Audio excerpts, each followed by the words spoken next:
how sometimes a person just can't help themselves? Well, Meghan Markle has made an entire career out of stepping forward when everyone else is supposed to stand back. Cameras have caught her again and again, 14 times to be exact, claiming the spotlight like it's oxygen. Every time, the cringe just gets worse. And trust me, by the last one, you'll be covering your eyes in secondhand embarrassment.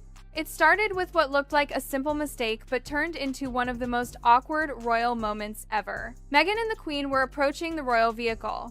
Royal protocol says Her Majesty always enters first. It's one of the oldest, most basic courtesies.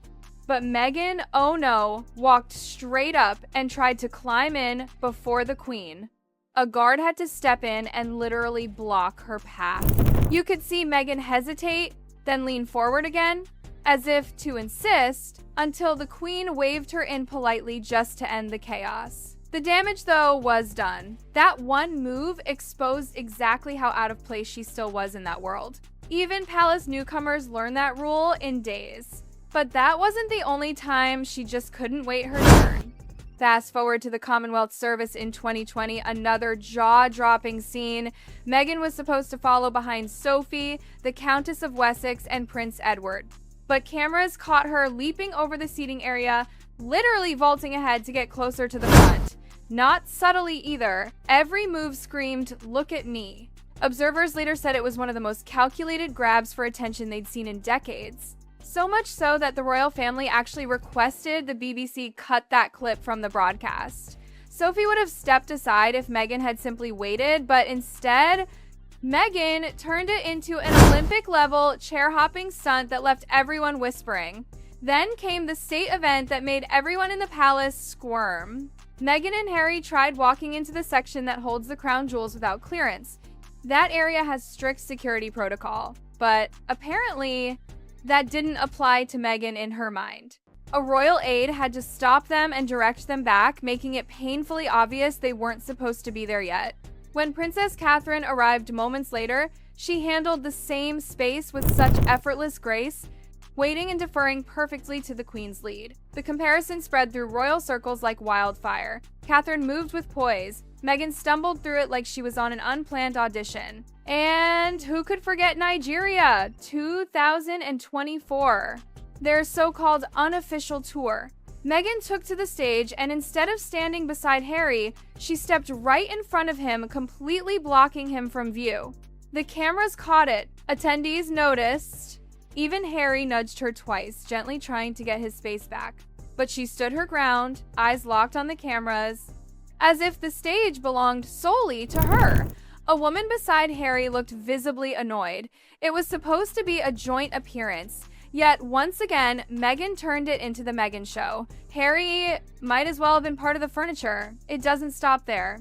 Across events, continents, and occasions, she's been caught tugging Harry by the arm, physically pulling him into new positions just so she can be at the front.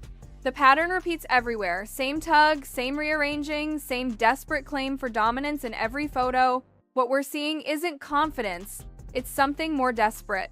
Like she can't bear to share the frame. Even Paris Fashion Week wasn't safe. That event is supposed to be for designers, models, and fashion insiders. Meghan, not exactly part of that world.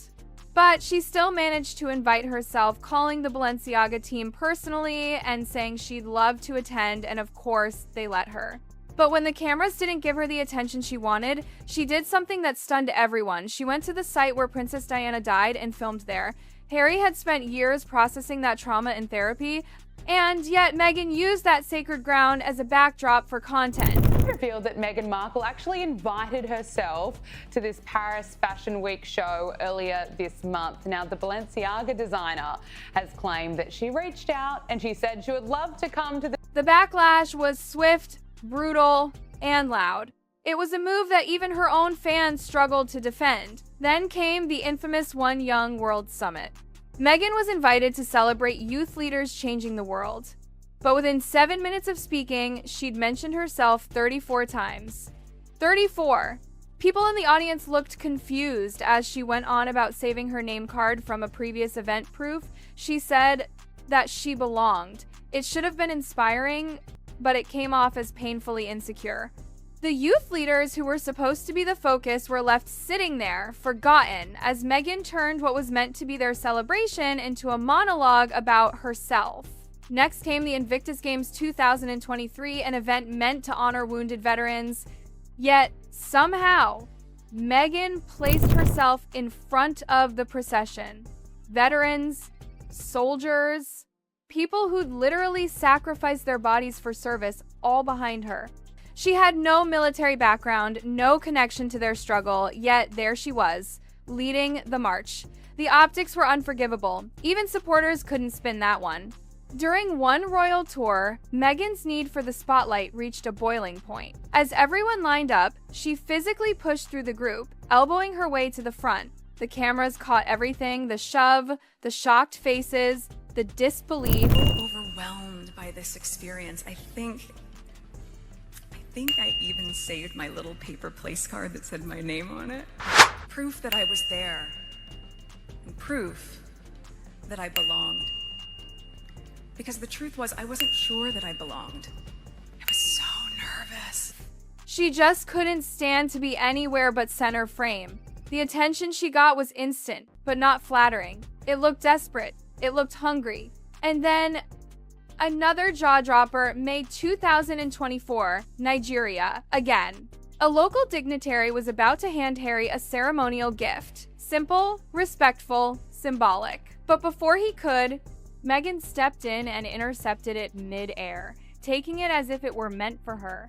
The presenter, smooth as ever, redirected and gave it back to Harry, leaving Meghan standing there with a forced smile and empty hands.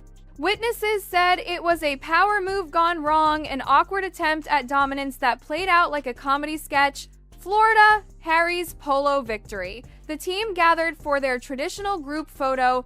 Meghan reached for another player's trophy box, yes, someone else's award, and tried to hold it for the photo. The man gently took it back, and instead of stepping aside gracefully, she ducked under raised arms and squeezed back into the center of the frame. People watching said it was painful to see. The moment belonged to the athletes, but she made it about herself.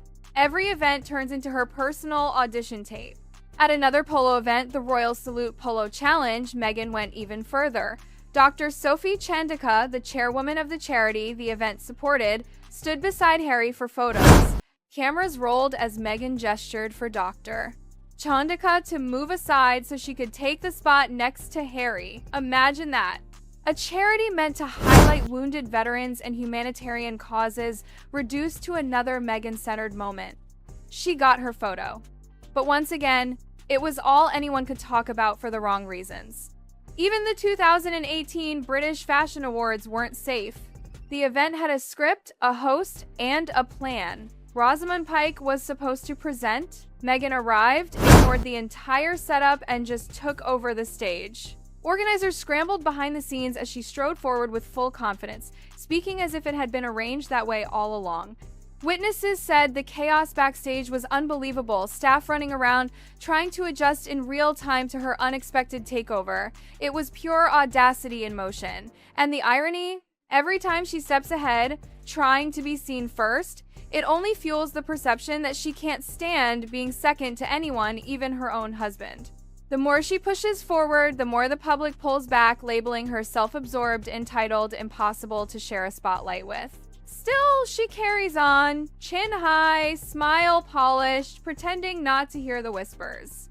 Maybe that's what makes these Me First moments so unforgettable. They're not just protocol slip-ups, they're windows into the mindset of someone who sees life as one long performance. Every stage, every ceremony, every handshake becomes a scene where she must lead, even if it means breaking the script. And though each incident ends in awkwardness, she never seems to regret it. In her world, standing back simply isn't an option.